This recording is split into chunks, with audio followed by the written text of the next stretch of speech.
Sixers start the season out 0-2 with a loss to Raptors. I didn't get to watch this game live because I was at work, and watching it at 2 in the morning knowing we lost is just brain numbing. I'm recording this at 3 in the morning, and I'm not going to lie, I did not watch the fourth quarter because I don't think I could have bared to watch it. And based on the first three quarters and even just the first half, I have plenty of stuff to talk about and plenty of reasons why that game went to what it was.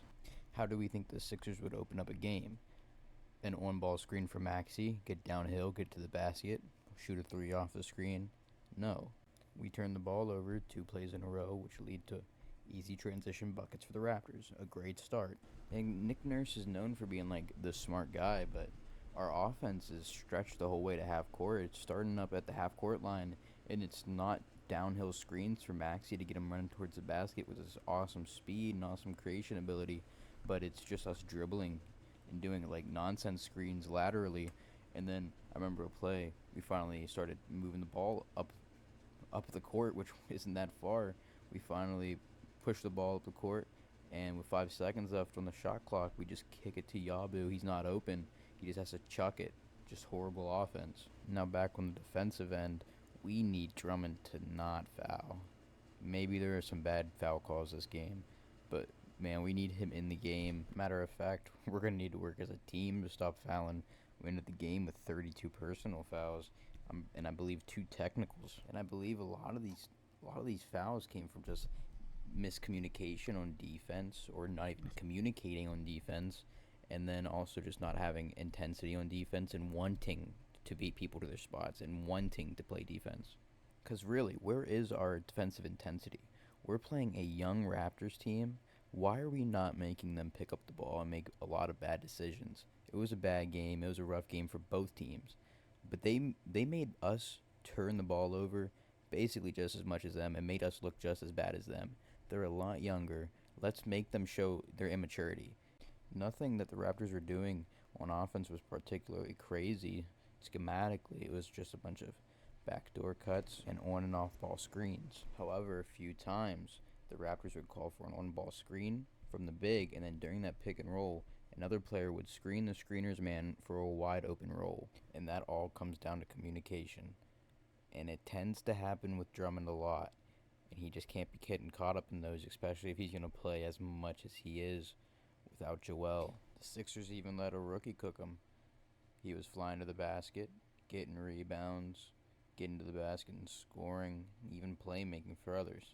There was a play in transition where Maxey and Eric Gordon had a miscommunication and let a guy shoot wide open in the corner, which he then missed, and the rookie Mogbo rebounded it and kicked it out to another shooter, which he then made the shot. And during this, the Sixers are just walking around during play, showing their emotions, pouting a little bit.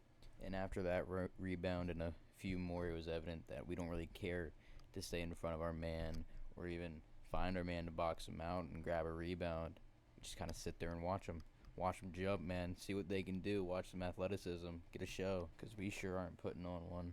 We also did not have a care in the world to get back on defense, especially with how many times we turned the ball over. We just let them run. Their athleticism and their youth just really showed in the difference tonight. And back to the offense, it's just so sloppy, out of sync, and inefficient right now. Something's got to change, which it will when we play more together and have, Joel Embiid and Paul George back and have consistency with the squad. But for right now, there's not really much to see with the offense. Maxey's not hitting his shots.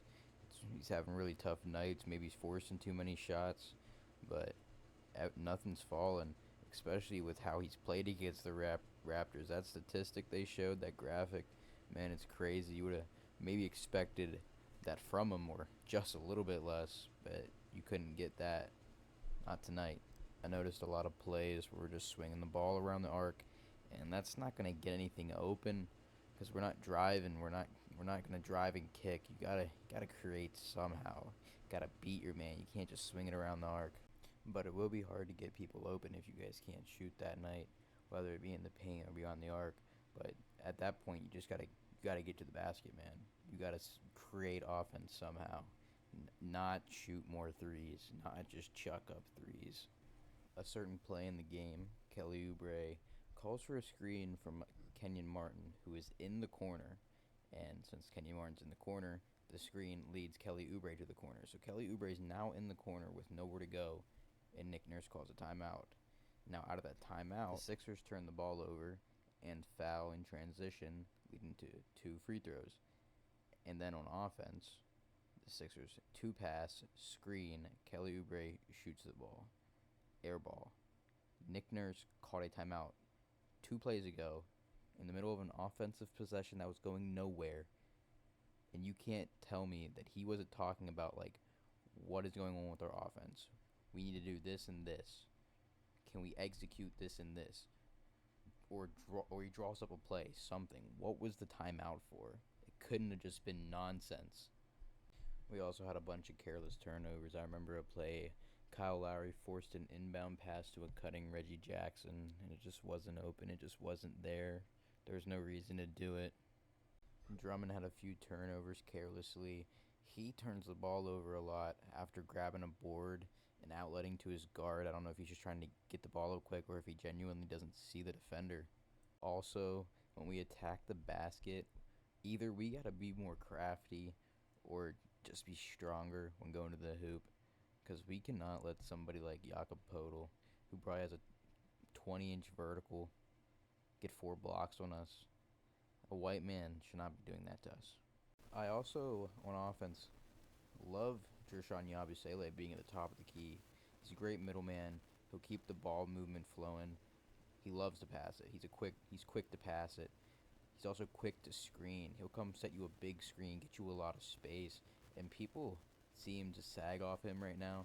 He's not shooting them all the time, which is nice that he's not settling. But if he can start hitting those, he'll be more of a threat out there, because he's being left open. Then, I mean, he can hit that dribble drive off him too, because he's got that athleticism, and he knows how to use his body to create some space. At least on offense, we attack the boards. If we weren't going to bring the energy defensively, at least we could bring the energy on the offensive boards. Caleb Martin's rebound led to that highlight play behind the back pass from Maxey to Kelly Oubre in the corner. At least something came from this game.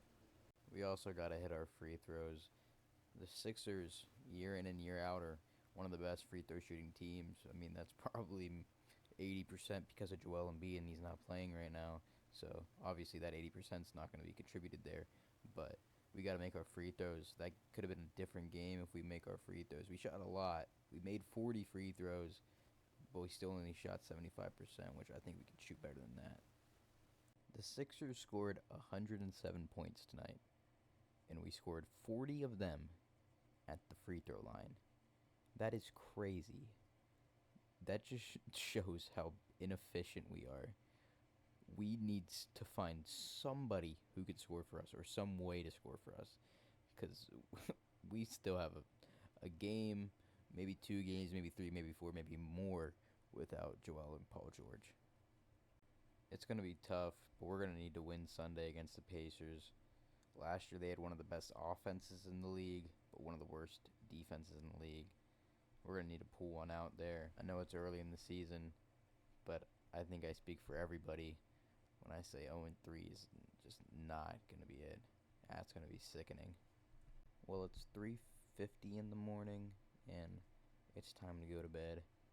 So, if you guys like this content, subscribe, and let's shoot for 5 likes.